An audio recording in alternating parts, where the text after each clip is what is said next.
Graça e paz, irmãos. Bom dia. Vamos abrir Isaías 53. Isaías 53, versículos 11 e 12, que nos diz assim: Ele verá o fruto do penoso trabalho da sua alma e ficará satisfeito. Com seu conhecimento, o meu servo, o justo, justificará muitos, porque as iniquidades deles levará sobre si. Por isso lhe darei a parte de muitos, e com os poderosos repartirá ele o despojo. Porquanto derramou a sua alma na morte, e foi contado com os transgressores, mas ele levou sobre si o pecado de muitos e intercedeu pelos transgressores. Pai, em nome de Jesus, estamos diante dessa mesa tão especial e pela Tua graça nós queremos honrar o nosso Senhor, vê-lo, adorá-lo, como Ele nos orientou. Façam isso em memória de mim. Nós queremos lembrar do nosso Senhor. Ele é tão grande, mas pedimos a luz do Senhor para ver apenas um aspecto a mais com a Tua graça, Senhor, para que esse fruto do Seu penoso trabalho, de fato, seja uma realidade também em nossas vidas. Em nome de Jesus Cristo. Amém. Essa é uma passagem tão central em relação ao nosso Senhor. Isaías capítulo 53. Poderia se falar tantas coisas sobre ele, mas eu queria ressaltar apenas algo nessa manhã, especialmente porque temos liberado algumas mensagens nos chamando, com a graça do Senhor, a uma responsabilidade espiritual para que o nosso conhecimento se torne uma prática, uma experiência de vida que produza frutos para o Senhor.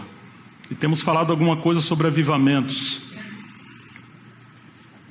E considerando diante do Senhor em como honrá-lo com a palavra ao redor dessa mesa, creio que o Senhor me despertou em algo. O final do versículo 12 nos diz que Ele intercedeu pelos transgressores. Sua vida foi uma vida de intercessão. Deus julgou o pecado e a sentença foi a sua ira, seu veredito. Nenhum de nós deveríamos estar aqui, mas a misericórdia do Senhor triunfa sobre o juízo. Se pudéssemos imaginar, ou pelo menos liberar um pouco as faculdades de nossa mente e alma, para pelo menos vislumbrar um pouco. Você imagine Deus julgando o Pai, o Filho e o Espírito Santo naquele conselho da sua vontade, e o veredito, porque o seu trono é um trono de justiça, foi de fato a condenação do homem. E agora aquela ira de Deus está caindo sobre toda a humanidade. Mas como a misericórdia triunfa sobre o juízo, o Filho veio correndo, o Verbo se fez carne. E Ele tomou o nosso lugar e aquela ira de Deus caiu sobre Ele. Ao mesmo tempo que Ele é justo, Ele também é misericórdia. Ao mesmo tempo que Ele condenou, o nosso Senhor se tornou o intercessor. E o que é um intercessor? Entre outras coisas, o intercessor é aquele que dá a vida pelo outro. Jesus morreu em nosso lugar. Ele não apenas orou por nós, mas Ele derramou a sua vida naquela cruz. E aqui está dizendo que Ele veria do seu trabalho, o seu penoso trabalho. Às vezes imaginamos o fruto, como por exemplo aquilo que aparece no livro de Hebreus, quando o Senhor chega em sua ascensão diante do Pai e fala: eis aqui a mim e aos filhos que Deus me deu. E Ele introduz muitos filhos na glória. Isso é maravilhoso. Nós vemos a obra do Senhor em sua plenitude.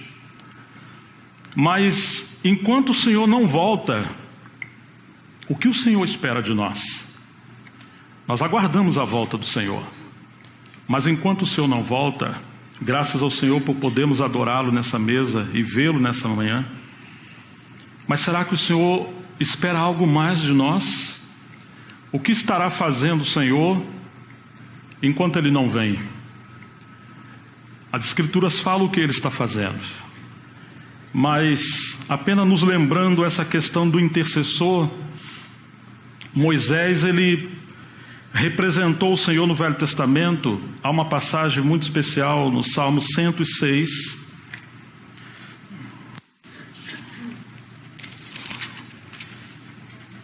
versículo 23 apenas.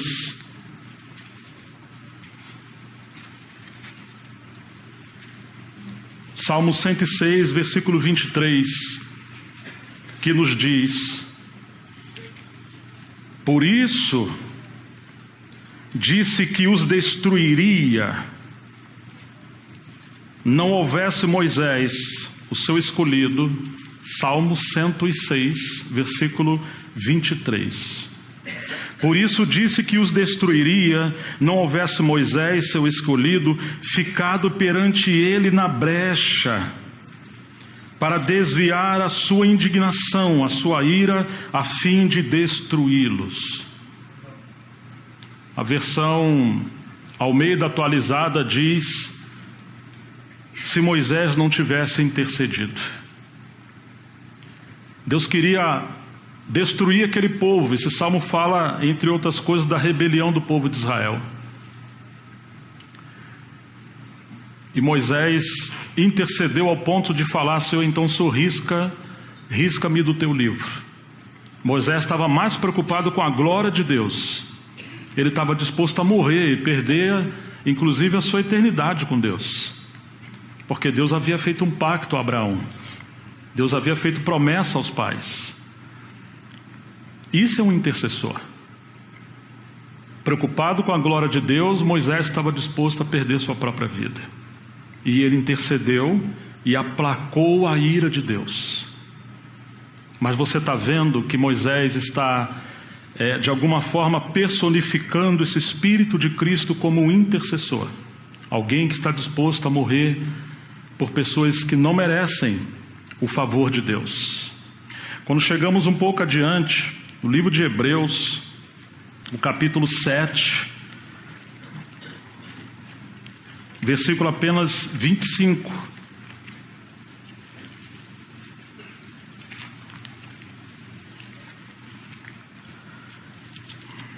Hebreus capítulo 7.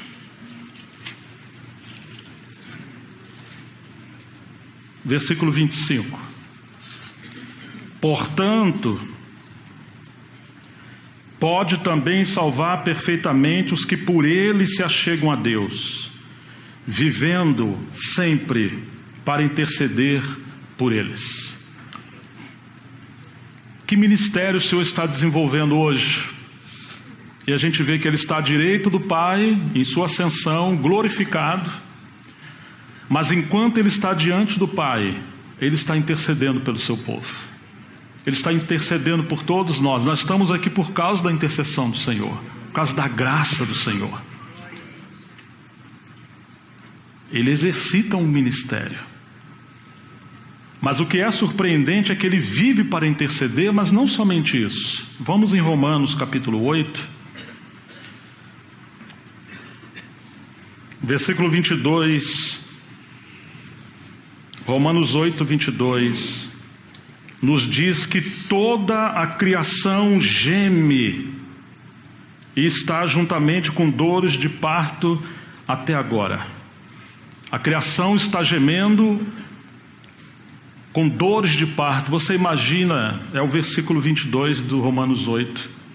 Ela está aguardando a redenção. Há um gemido na natureza, há um gemido no universo. E como uma mulher que está com dores de parto. Versículo 23 diz: e não somente ela, a criação geme, mas nós mesmos gememos. Nós que temos as primícias do Espírito também gememos em nós mesmos, esperando a adoção, a saber, a redenção do nosso corpo. Há um gemido na natureza e há um gemido nos filhos de Deus, que tem as premissas do Espírito e geme esperando a adoção, a saber, a redenção do nosso corpo. Quando o Senhor voltar, os que estiverem mortos ressuscitarão, e os que nós estivermos vivos, se o Senhor não nos permitir morrer, diz que seremos arrebatados. Mas há um gemido no coração de Deus, há um gemido no coração do nosso Senhor, e o nosso Senhor intercede para que o propósito de Deus se cumpra. Mas esse gemido no coração do nosso Senhor, ele também precisa alcançar o nosso coração e ele se transformar em nosso gemido. A angústia, o compartilhar do coração de Deus se transformar em nosso compartilhar. Disse o irmão Camp Morgan, comentando sobre a vida de Jó. Ele diz que muitas das vezes Deus interpreta a si mesmo, permitindo os seus servos passarem por sofrimento, para que no meio dos sofrimentos eles interpretem a dor do coração de Deus. Os profetas do Velho Testamento viveram situações adversas, crises, anormalidades, mas na verdade era uma expressão da dor do coração de Deus. Você imagine Oséias tendo que se unir uma mulher de prostituição e ela vai embora e tem que resgatar de novo. O que significa aquilo? O Deus de amor sofrendo pelo seu povo, adulterando com o mundo e gerando ciúme em Deus. Agora ele interpreta essa dor compartilhando isso com Oséias, o seu servo. Mas não somente ele, Jeremias gemia no seu coração, vendo a cidade sendo incendiada e o seu povo em cegueira espiritual. Ezequiel gemia, Isaías gemia. As palavras de Isaías quase sempre eram fardo do Senhor, peso de Deus que veio a Isaías. Você sabe o que é um fardo? Aquela dor, aquela angústia, aquele peso no coração. Agora diz que nós gememos. Paulo está falando de um gemido.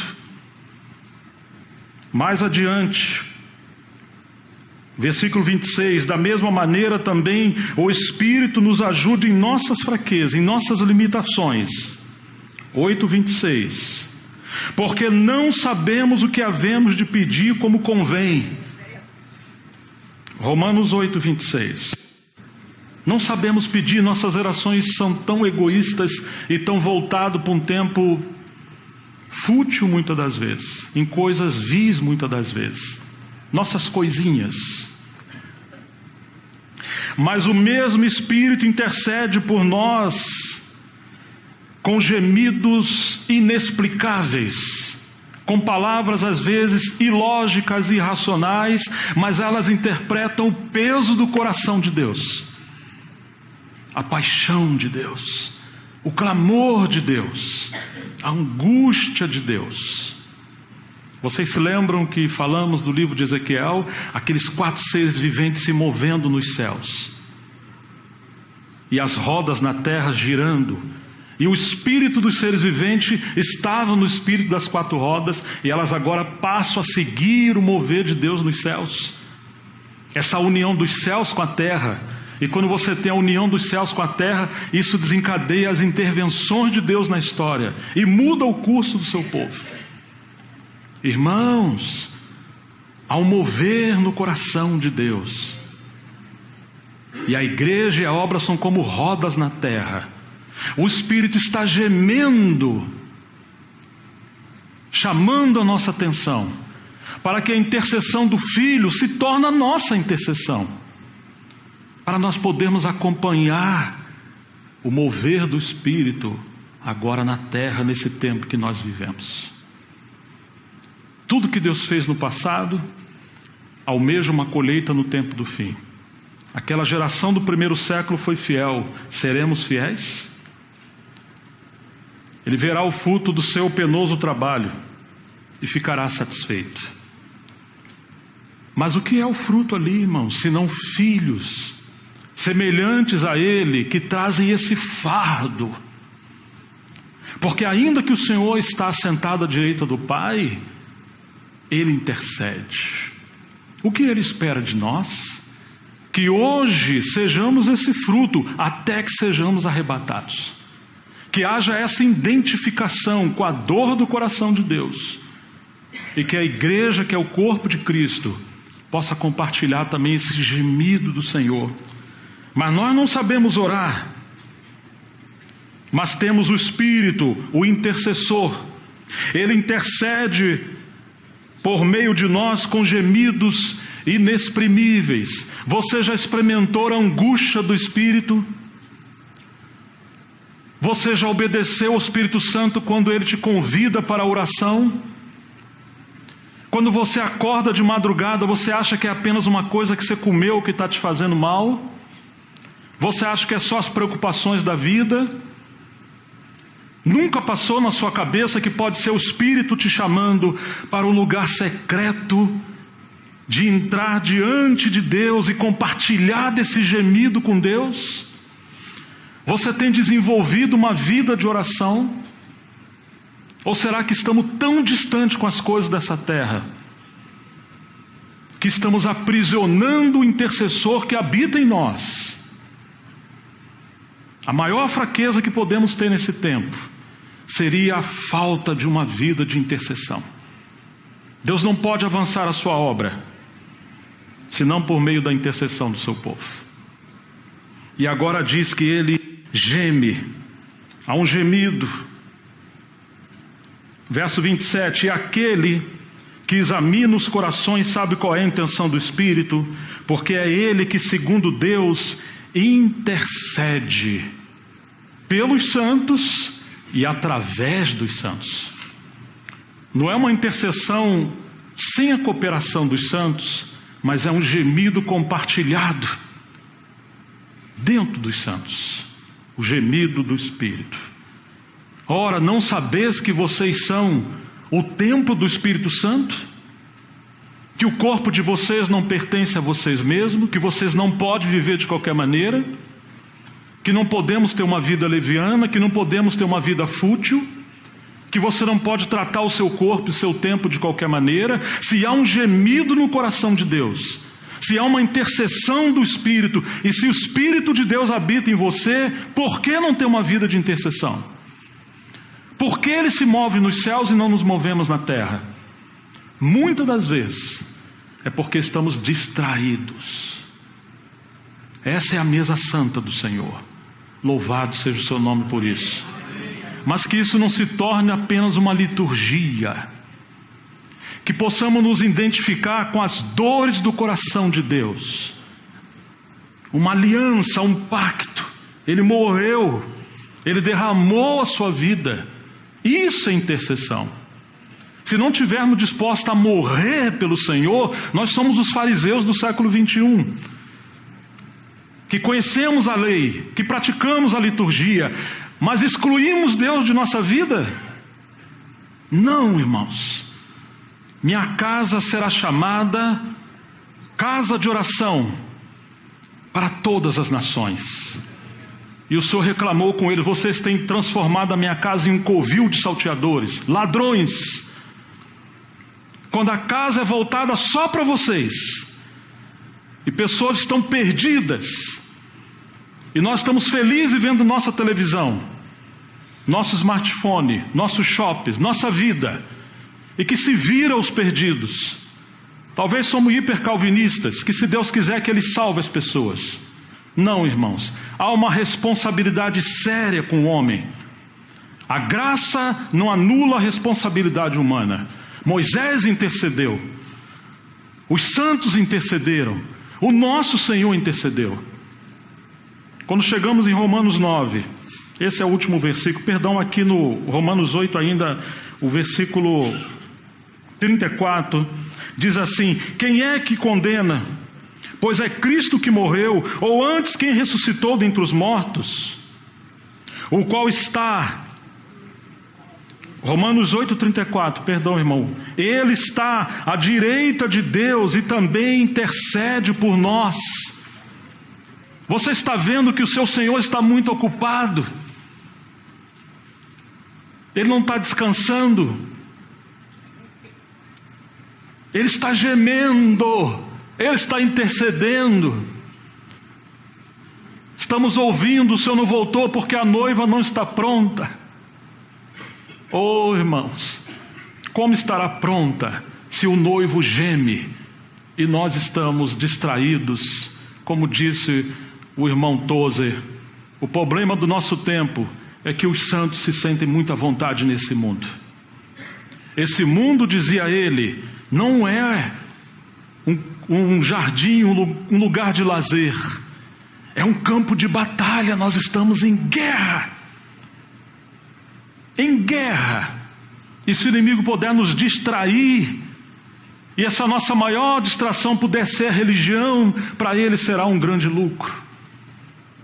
Deus nos chama à intercessão. Ao nos unirmos com o intercessor nessa mesa, ele possa ver o fruto do seu penoso trabalho, convertendo a gente em intercessores, pela obra, pela causa do Senhor, por avivamento, por fogo entre nós, que haja despertamento espiritual entre nós, que haja oração entre nós, que haja o ministério da oração entre nós, sejamos um povo que ora, porque Ele está orando, porque Ele está gemendo, porque Ele está intercedendo. Nós falamos que queremos conhecer o Senhor. Há um gemido no coração de Deus.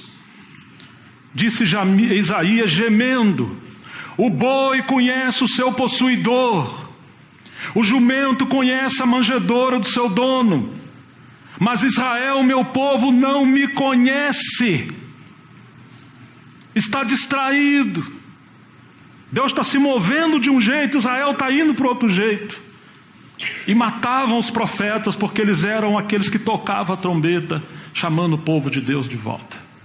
Há um gemido no coração de Deus. O último versículo, Romanos 9.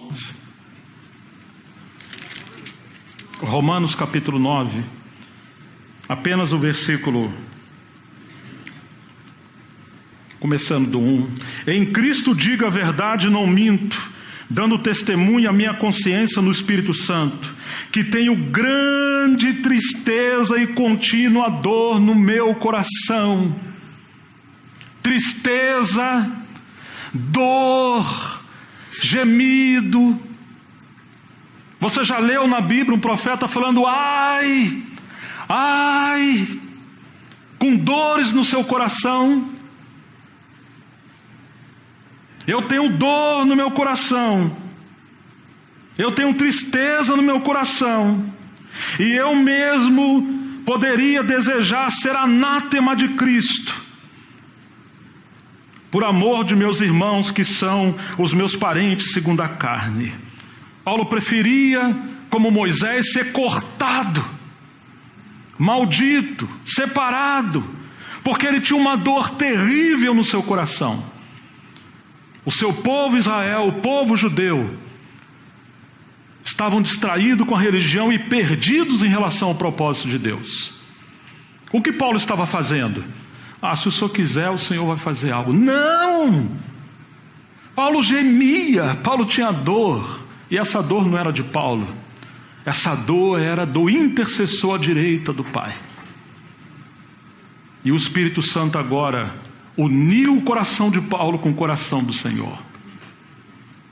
Irmãos, que o Senhor nos leve a essa realidade espiritual, da união com Cristo, também em sua intercessão. Que a intercessão do Senhor à direita do Pai encontre lugar no nosso coração, e nós sejamos um povo que também carregue esse encargo de união com Ele, para que o seu propósito para esse tempo do fim possa se cumprir. Se falamos que amamos a Deus, como não compartilhar do peso do seu coração? Paulo diz que o homem natural não entende as coisas do Espírito porque ele parece loucura, e não vai entender porque elas se discernem espiritualmente. Mas o homem espiritual discerne bem todas as coisas, E ele diz que agora temos a mente de Cristo, pelo Espírito Santo que nos foi dado. E sabe o que ele fala? Ele fala que o Espírito penetra e prescuta as profundezas do coração de Deus. Lá em Coríntios. O Espírito que mora em você, se é que você é salvo. É difícil acreditar que alguém é salvo e ele não tem peso pela causa do Senhor. É provável que muitos que estão na igreja não estão na igreja.